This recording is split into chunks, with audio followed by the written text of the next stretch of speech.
Et là, on passe à la dernière communication qui va être présentée par Dr Bouhmidi sur la maladie de Wilson chez l'enfant à propos de 24 cas expérience du service de pédiatrie du CHU Mohamed VI d'Oujda. Bonjour, je reviens pour vous présenter notre expérience sur la maladie de Wilson chez l'enfant à propos de 24 cas pédiatriques. La maladie de Wilson est une infection génétique autosomique récessive rare affectant le métabolisme du cuivre, aboutissant à une accumulation tissulaire du cuivre libre, essentiellement hépatique, cérébrale et péricornéenne. Elle résulte des mutations du gène ATP7B porté par le chromosome 13. L'âge de survenue de la maladie est souvent entre 10 ans et 20 ans. Elle a un bon pronostic si le traitement est initié précocement et poursuivi à vie. Et en l'absence de tout traitement, l'évolution est spontanée et le plus souvent mortelle. Donc en France, la prévalence est de 15 cas par 1 million d'habitants et au Maroc, elle reste sous-estimée du fait de la difficulté que pose son diagnostic. Donc notre travail visait à clarifier les caractéristiques cliniques et le spectre de maladies de Wilson chez nos enfants. Et nous avons réalisé une étude rétrospective portant sur 24 cas pédiatriques suivis dans le service de pédiatrie sur une durée de 9 ans allant du mois de janvier 2015 à décembre 2023. Donc, le nombre de cas dans notre série variait de 0 à 6 cas par an, avec une moyenne de 3 cas par an. La moyenne d'âge et de découverte était de 11 ans, la tranche d'âge la plus touchée était de 8 ans à 12 ans, et sur l'ensemble des patients, on notait une prédominance masculine. La consanguinité a été retrouvée chez 13 patients, et dans les antécédents de nos malades, on a noté la notion de décès dans la fratrie dans 8 cas, un épistaxis à répétition chez 4 cas, une notion d'échec scolaire et des céphalées chroniques chez un enfant. Donc, le délai moyen entre l'apparition des premiers signes et le diagnostic était de 2 mois. Le motif de consultation principal était dominé par le syndrome œdémato-ascitique et l'ictère. L'examen neurologique avait révélé l'existence des signes extrapyramidaux, d'un sourire sardonique, d'un trouble de comportement et d'une micrographie.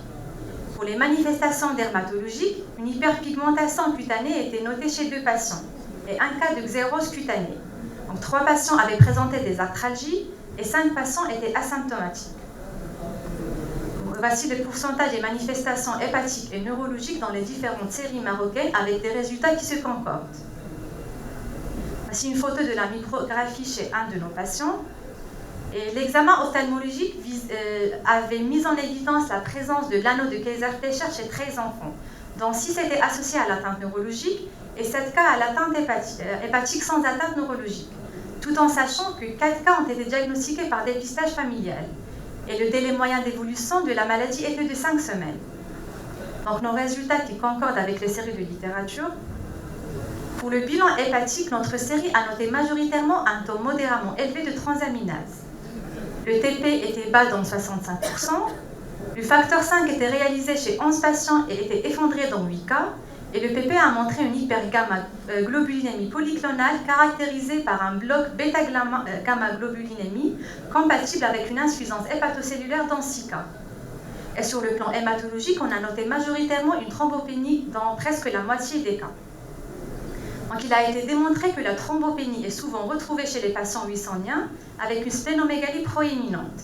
Elle est secondaire d'une part à l'hypersplénisme engendré par la cirrhose et d'une autre part à la toxicité du cuivre intervenant sur la mégacariogénèse. Pour le bilan cuprique, la céruléoplasmine est abaissée chez 21 malades, la cuprurie était augmentée chez tous les enfants et le rapport REC a été mesuré chez 9 patients et s'est révélé élevé. Pour l'échographie abdominale a montré une acide chez 16 patients avec une hépatosplénomégalie dans 6 cas. L'IRM cérébral a mis en évidence un hypersignal T2 des noyaux gris centraux dans les moitiés des cas et un aspect de panda géant dans un seul cas. Dans le reste des cas, c'était normal. Sur le plan thérapeutique, tous les enfants ont été mis sous régime pauvre en cuivre et 75% de nos patients ont été traités par la dépénicillamine. Donc, les effets secondaires ont été constatés chez presque la moitié des cas. Sur le plan hématologique, on avait 10 cas de thrombopénie et 10 cas de leucopénie. Sur le plan neurologique, on a eu un cas d'encéphalopathie hépatique et un cas de crise convulsive. Et sur le plan cutané, on avait un cas de toxidermie sévère a été noté et un cas de vergeture suite au trolobol. Donc, l'évolution a été favorable chez 15 malades. En revanche, on a déploré 5 décès, dont 3 décès dans un tableau de cirrhose décompensée et 2 patients dans un tableau d'encéphalopathie hépatique. Et 4 patients étaient perdus de vue. Donc voici l'évolution des glycémiens des différentes séries. Donc l'enquête familiale a permis le diagnostic chez 6 cas qui étaient inclus dans notre série. Et en guise de conclusion, la maladie de Wilson reste difficile à diagnostiquer.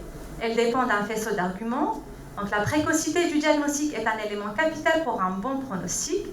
L'idéal étant d'affirmer le diagnostic à un stade présymptomatique par le dépistage familial.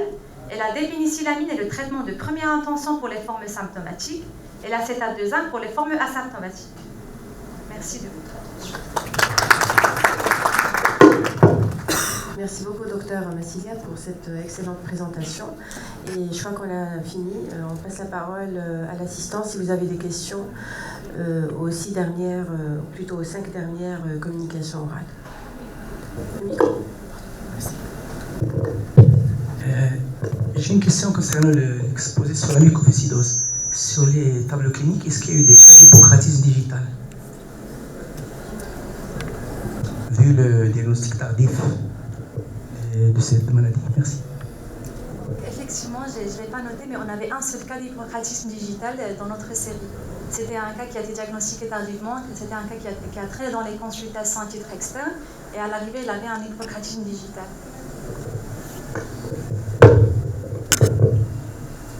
Est-ce qu'il y a d'autres questions, s'il vous plaît? Si vous pouvez passer le micro juste derrière. J'ai une question sur les manifestations neurologiques en cas d'une carence vitaminique de la vitamine B12. Vous avez parlé qu'on peut avoir sur l'IRM une hypoplasie du corps calleux. Comment peut-on faire la différence? Est-ce que c'est malformatif ou bien c'est à cause de la carence vitaminique cliniquement? Par exemple, si on est devant un nourrisson qui a effectivement une carence en vitamine B12 et en même temps on a la malformation sur l'IRM. Comment on peut faire la différence? Est-ce que c'est malformatif génétique ou bien c'est suite à la vitamine? Est-ce qu'on a des signes qui peuvent nous orienter ou bien on doit traiter uniquement l'anémie puis suivre l'évolution?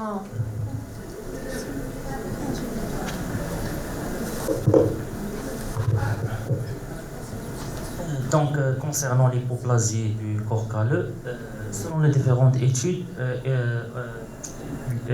certaines études ont rapporté une hypoplasie arrivant à 50% des cas des nourrissons atteints d'un déficit vitaminique.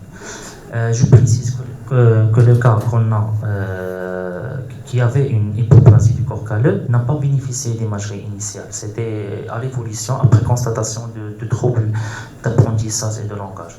Pour comment différencier entre est-ce que c'est d'origine malformative ou par le déficit vitaminique, généralement ce qui est malformatif c'est surtout la génésie du corps calleux.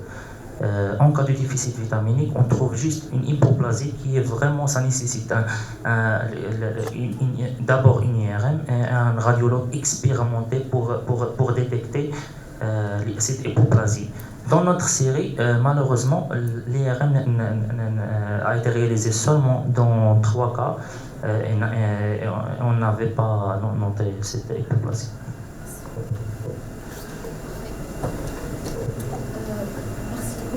Les communications, moi je trouve qu'ils sont très très intéressantes. J'ai appris beaucoup de choses, tous les sujets, sans exception. J'avais plein de questions parce qu'en fait, parce que j'ai appris beaucoup de choses nouvelles. Pour la dernière la présentation sur la maladie de Wilson, est-ce que vous avez essayé la triontine chez vos patients? Surtout que vous avez eu beaucoup de malades qui ont eu des effets secondaires, la toxidermie et... Donc je vais répondre à la question puisque c'est moi qui m'en occupe de la maladie de Wilson. Malheureusement pour notre série, on n'avait pas la possibilité de commencer par la triontine pour la simple raison c'est que ce n'est pas commercialisé au Maroc. Ce n'est que récemment qu'on vient d'avoir la triontine sur le marché, mais il y a quelques années la triontine n'était pas de mise au Maroc. C'est-à-dire même pour l'importer de l'étranger, normalement c'est un traitement qui est distribué en intra-hospitalier. Donc les patients, c'est pas comme la défénicillamine, ils ne peuvent pas l'acheter, ils ne peuvent pas le procurer. Donc peut-être que pour les prochains patients, donc on va essayer la triontine comme elle va rentrer au Maroc très bientôt. On peut le faire first line ou second line? Normalement, l'idéal en matière de maladie de Wilson, la triantine, il faut laisser en premier. Et d'ailleurs, pour les Européens, par exemple, c'est le traitement qui est instauré en première intention, parce qu'en la comparant avec la dépénicillamine, elle a moins d'effets indésirables par rapport à autre vol. Et sinon, je crois que c'est un bon traitement. Pourquoi pas ne pas l'instaurer d'emblée chez les patients, bien sûr, qui sont symptomatiques au Maroc. Je crois que ça va être une bonne alternative pour la dépénicillamine qui reste quand même très toxique.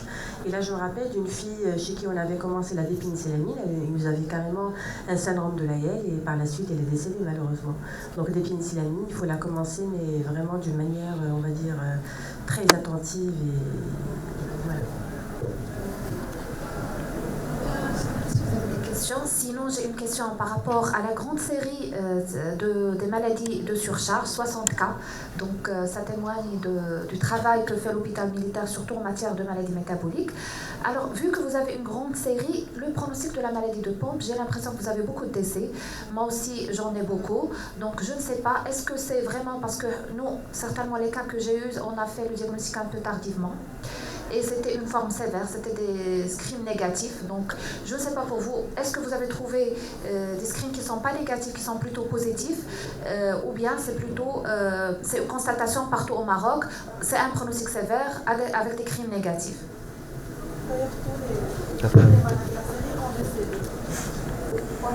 Même traité, même après traitement, même dans mais sous enzymothérapie, ils sont décédés. Malheureusement, il y avait aussi un cas dernièrement, en janvier. C'est une malade qui a décédé, même sous traitement. Okay. Merci beaucoup pour votre participation. C'était des communications très intéressantes. Il y a une annonce qu'il y aura toute une présentation, un atelier par professeur Shelly. Donc, je vous invite tous à y participer sur la présentation des communications orales. Merci. On va vous distribuer les attestations de participation pour les intervenants. Merci. Merci.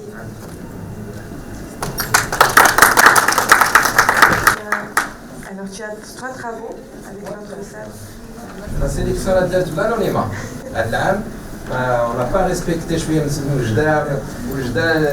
efforts. Donc. Alors, Haji ou Wifi. Il a deux. J'ai aussi, il a 2.